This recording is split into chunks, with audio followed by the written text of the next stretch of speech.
नमस्कार बंधुरा ঐশীস किचेने सबाइके जानाई स्वागत। प्रतिदिनेर मतो आज आमी एकटा नतून रेसिपि निये चले एसेछि। आज आमी देखाबो आलुर चप। बाड़ीते मटरशुटी और आलू थाकले এই সুন্দর চপটা আপনারা বাড়িতে বানাতে পারবেন আর বাচ্চারা এটা খেতে খুবই ভালোবাসবে। বাচ্চা থেকে বয়স্ক সবাইকেই এই চপ বানাতে পারবেন আর এই চপটা বানাতে খুব বেশি সময় লাগে না, অল্প সময়ের মধ্যেই হয়ে যায়। প্রথমেই দেখুন একটা মিক্সিং বোল নিয়েছি, এর মধ্যে দিয়েছি কিছুটা জল। তারপর আমি 3টে আলু খোসা ছাড়িয়ে রেখেছিলাম, এই আলুগুলোকে গ্রেটারে গ্রেট করে নেব।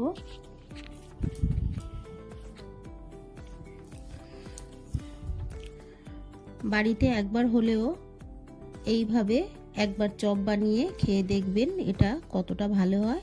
আর ভালো লাগলে প্লিজ আমার চ্যানেলটিকে সাবস্ক্রাইব করে পাশে থাকা বেল আইকনটি ক্লিক করে দেবেন, তাহলে আমি যখন কোনো নতুন ভিডিও ছাড়বো আপনাদের কাছে পৌঁছে যাবে।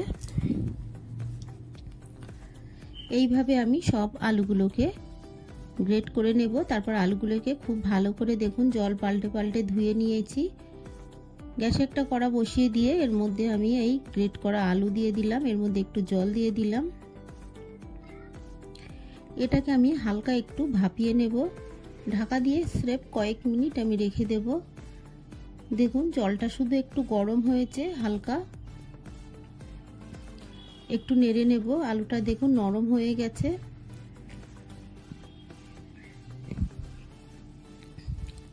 হালকা একটু আমি গরম জলে দিয়ে তারপর এটাকে ভালো করে জল ঝরিয়ে নেব।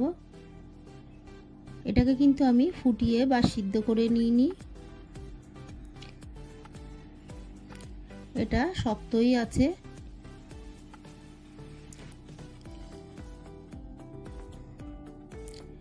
আমি নামিয়ে ভালো করে জল ঝরিয়ে তারপরে হাত দিয়ে চেপে চেপে এগুলোকে নিয়েছি। এর মধ্যে কিন্তু আর জল নেই। এরপর এর মধ্যে আমি দিয়ে দেব চালের গুঁড়ো,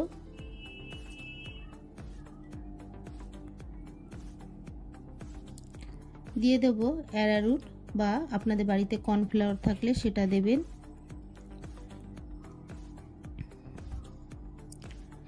এটার কোনো পরিমাপ বলছি না, আপনাদের যতটা লাগবে মাখাতে সেই মতোই দেবেন। দিয়ে দিলাম কুচানো 2টো কাঁচা লঙ্কা, দিয়ে দেব লবণ, স্বাদ অনুযায়ী লবণ আমি দিয়ে দেব। দিয়ে দিলাম অল্প একটু বিট লবণ,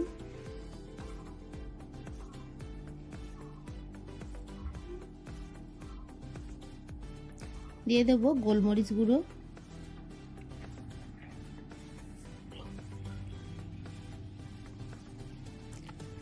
দিয়ে দেব হলুদ গুঁড়ো। এরপর দেখুন কিছুটা মটরশুঁটি আমি ছাড়িয়ে ভালো করে ধুয়ে নিয়েছি। তারপর এর মধ্যে দিয়ে দিলাম 5 টাকা দামের ভাজা বাদাম আর দিয়ে দিলাম এর মধ্যে বিট লবণ। এগুলোকে ভালো করে মিশিয়ে নেব।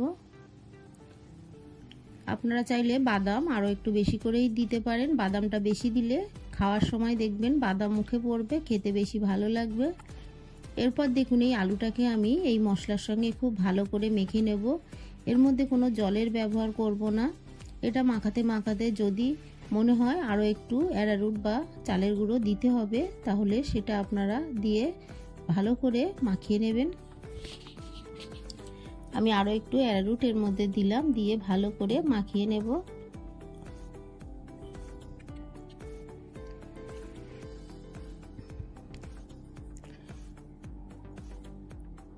কোনো রকম পুর বানানোর ঝামেলা ছাড়াই এই আলুর চপ আপনারা বাড়িতে বানিয়ে সহজেই খেতে পারবেন। আর খুবই অল্প মশলায় দেখলেন তো আমি এটা বানাচ্ছি, আর এটা খেতে দারুণ লাগবে। দেখুন কিছুটা আলু নিয়ে আমি হাতে পাতিয়ে দিয়ে তারপর এর মধ্যে ওই যে আমি মটরশুঁটি আর বাদাম মাখিয়ে রেখেছিলাম সেটা একটু একটু করে দিয়ে ভালো করে মিশিয়ে দেখুন মাঝখানে দিয়ে আরও কিছুটা আলু দিয়ে একটা চপের শেপ দিয়ে করে নেব। এইভাবে আমি সবগুলো বানিয়ে নেব। হাতটাকে ধুয়ে ভালো করে হাতে কিন্তু আমি একটু তেল মাখিয়ে নিয়েছি, আপনারাও একটু হাতে তেল মাখিয়ে নিয়ে তারপর করবেন। খেয়াল রাখবেন মটরশুঁটি যেন বাইরে দিয়ে দেখা না যায়। অল্প একটু করে আলু দিয়ে যেখান দিয়ে মটরশুঁটি দেখা যাবে সেখানটা ঢেকে দেবেন। এইভাবে একটা আলুর চপের শেপ দিয়ে বানিয়ে নেবেন। একইভাবে দেখুন আমি সবগুলো বানিয়ে নেব। ছোট বড় আপনাদের যেমন পছন্দ সেই মতো সাইজ করে বানিয়ে নেবেন। আমি প্রথমে 4 পিস দিয়েছি, এগুলোকে দিয়ে উল্টে পাল্টে ভেজে নেব। গ্যাসের ফ্লেমটাকে লো টু মিডিয়ামে রাখবেন, হাই ফ্লেমে ভাজবেন না, তাহলে ভেতরটা কাঁচা থেকে যাবে। মিডিয়াম ফ্লেমেই আমি একটু সময় নিয়ে ভালো করে ভেজে নিচ্ছি।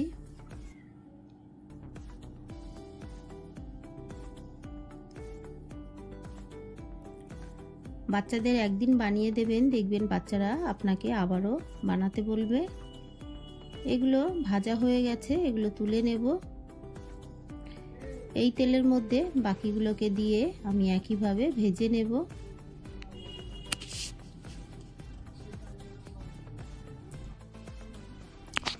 একইভাবে সবগুলোকে দিয়ে আমি ভেজে তুলে নেব।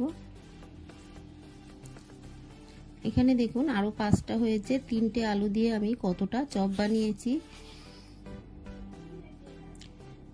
বাকিগুলো আরো একটু আমি দিয়ে ভেজে নিলাম একই সঙ্গে।